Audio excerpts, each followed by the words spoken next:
এই যে chilli fish বানাবো। চিলি ফিশের ভেটকি মাছটাকে ম্যারিনেট করে এই যে ভাজছি। ভাজা হয়ে গেছে কিছুটা। আর এই যে লাস্ট ফিনিশিং ভাজছি এটা। ভাজা হয়ে গেছে আমার 2 পিস। তুলে নেবো আমি এবারে।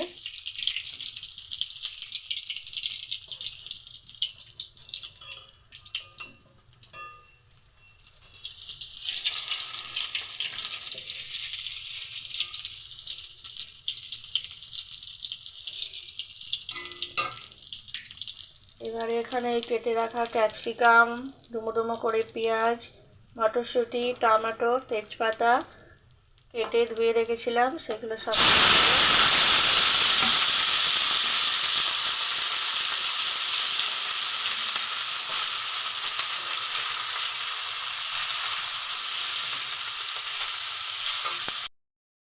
দিয়ে দেবো 1 চামচ রসুন বাটা। আপনারা চাইলে কোচানো দিতে পারেন, আদা রসুন কোচানো। আমার যেহেতু বাটা আছে তাই আমি বাটা দিয়ে দেবো। 1 চামচ আদা পেঁয়াজ বাটা দিয়ে দেবো। দিয়ে ভালো করে মশলাটাকে ভাজবো যতক্ষণ না কাঁচা গন্ধটা চলে যায়।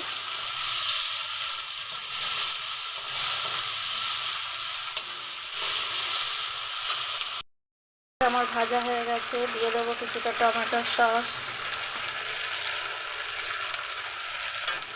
পরিমাণ মতো টমেটোর সস দিয়ে দেবো। দিয়ে দেবো একটু সোয়া সস,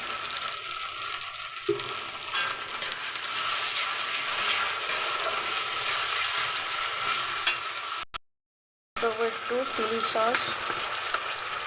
আমি একটা কাঁচা লঙ্কা কেটে দিয়েছি।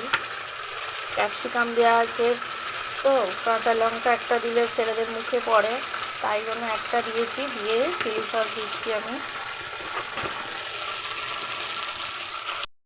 কিছু ভাজা হয়ে গেছে। দিয়ে দেবো অল্প পরিমাণে একটু নুন, আর দিয়ে দেবো একটু চিনি। এই যে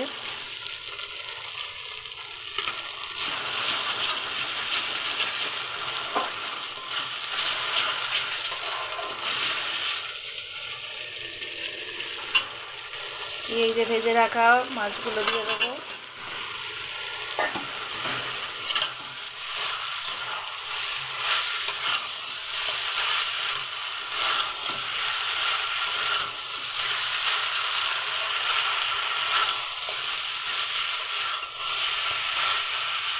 দিয়ে দেবো সামান্য জল,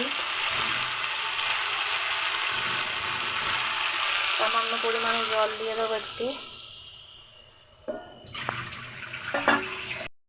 সেদ্ধ করতে দিয়েছি যাতে মটরশুঁটি আর ক্যাপসিকামগুলো একটু তাড়াতাড়ি সেদ্ধ হয়ে যায়। নামানোর সময় একটু লেবুর রস দিয়ে নামিয়ে নেবো। আপনারা নুন আর মিষ্টিটা একটু চেক করে নেবেন। আমার হয়ে গেছে রান্নাটা। আমি লেবুর রস দিয়ে দেবো আধখানা, যাতে না ঝোলটা একটু বসে বসে যায়। আমার হয়ে গেছে এটা। টাটা বন্ধুরা, আবার পরে দেখা হবে। আমি নামিয়ে নেবো এখন। রান্নাটা কেমন হয়েছে আপনারা বলবেন অবশ্যই। টাটা বন্ধুরা, বাই বাই।